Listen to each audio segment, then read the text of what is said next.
Deus é bom e justo. Eu falo, por quê, vó? Ele é bom porque você pode plantar o que você quiser. Mas ele é justo, porque você só vai colher o que você plantou.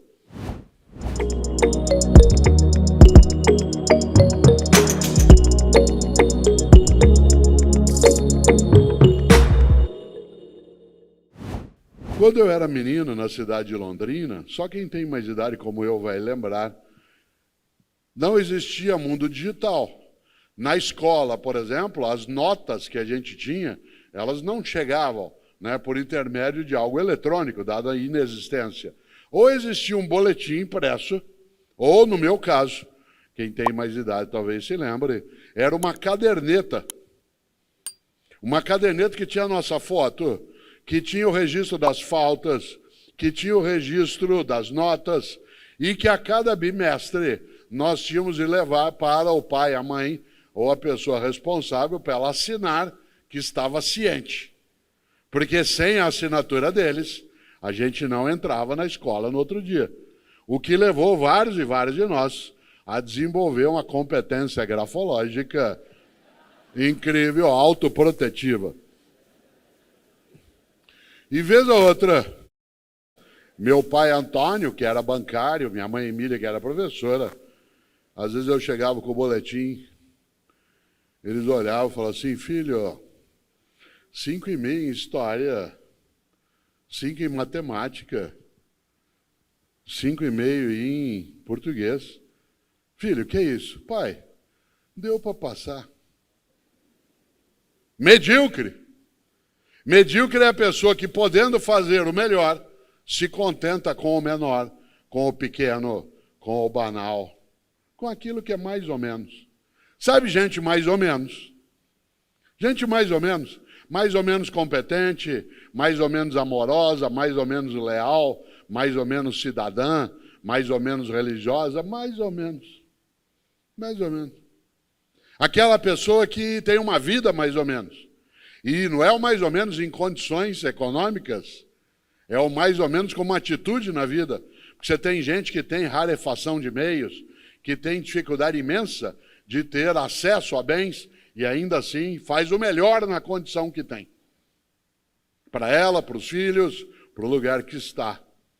Parênteses, eu moro na cidade de São Paulo há 55 anos.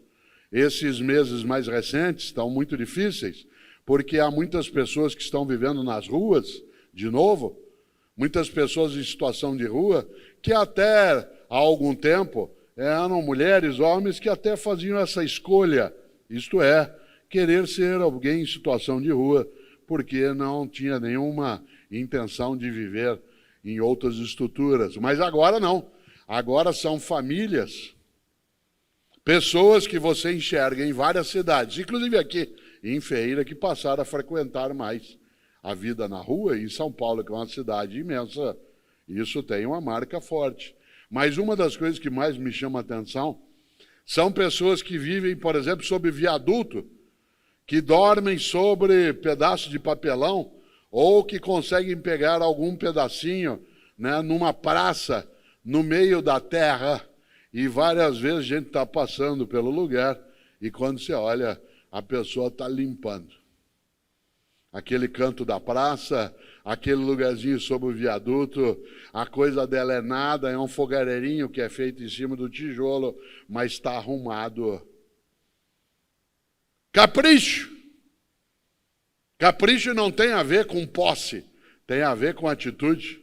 O melhor está ligado exatamente a essa condição.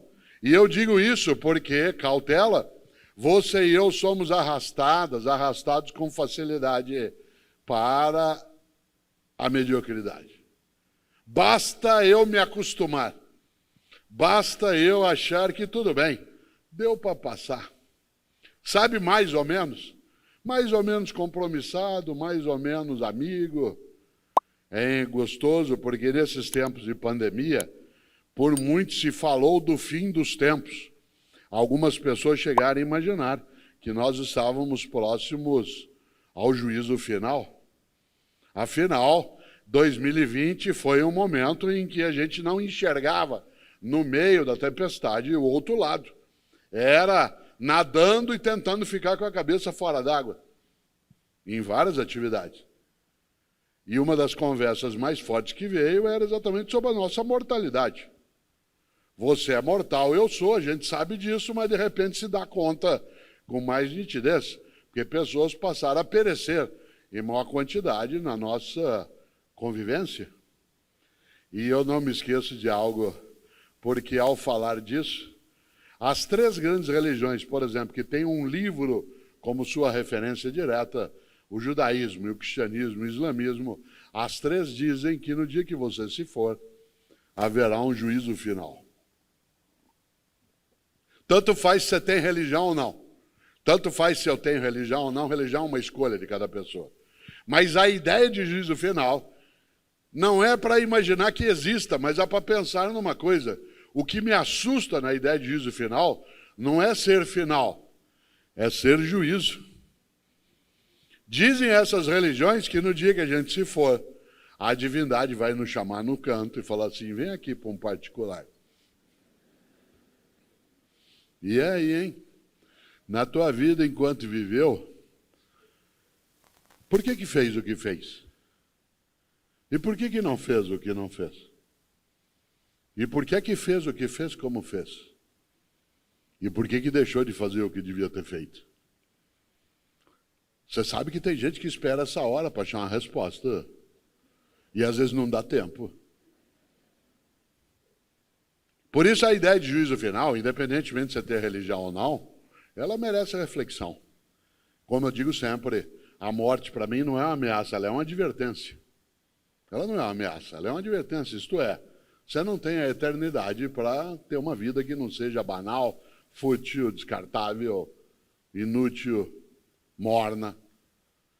É interessante porque das três grandes religiões que falam do juízo final, uma delas, o cristianismo, tem um livro só sobre isso. Dos 27 livros do Novo Testamento da Bíblia cristã, entre eles o Evangelho de Lucas, ou os Atos dos Apóstolos, também atribuídos a Lucas, hoje lembrado de uma parte do mundo cristão. O cristianismo tem um livro só sobre isso. O livro do Apocalipse é o livro da Revelação. Sobre o fim dos tempos. E agora eu vou lembrar algo. Digo de novo, tanto faz você ter religião ou não, porque essa é uma escolha tua livre. Parênteses. Eu falava hoje com o Pedro, numa conversa nossa sobre outro assunto, eu dizia, Pedro, uma das ideias que eu mais gosto é lembrar quando dizem, aliás, minha avó Rosária, italiana, dizia isso, ela dizia, Deus é bom e justo. Deus é bom e justo. Eu falo, por quê, vó? Ele é bom porque você pode plantar o que você quiser. Mas ele é justo, porque você só vai colher o que você plantou. Olha só, Deus é bom e justo. Ele é bom sim, porque você planta o que você quiser, você é livre. Mas ele é justo, você só vai colher o que você plantou. Interessante, porque no livro do Apocalipse, que é o último livro da Bíblia dos cristãos, tem uma expressão para você e eu pensarmos. No capítulo 3, versículo 15 e 16, os cristãos escreveram, Deus vomitará os mornos. Deus vomitará os mornos. Aliás, a frase completa é, porque tu não és quente nem frio, hei de vomitar-te. Olha que coisa. Deus vomitará os mornos, gente morna, mais ou menos, que não é quente nem fria. Você conhece gente morna? Gente que não é quente nem fria. Aliás, Deus, diz o texto, os vomitará. Água morna, você gosta de água morna para beber? Água morna dá ânsia de vômito. Cerveja morna. Comida morna. Café morno. Às vezes eu chego num lugar e falo assim, toma um café. Eu falo, não, obrigado, não, toma. Foi feito na hora. Eu falo, sim, isso aí, na hora que a mulher levantou às 5 da manhã.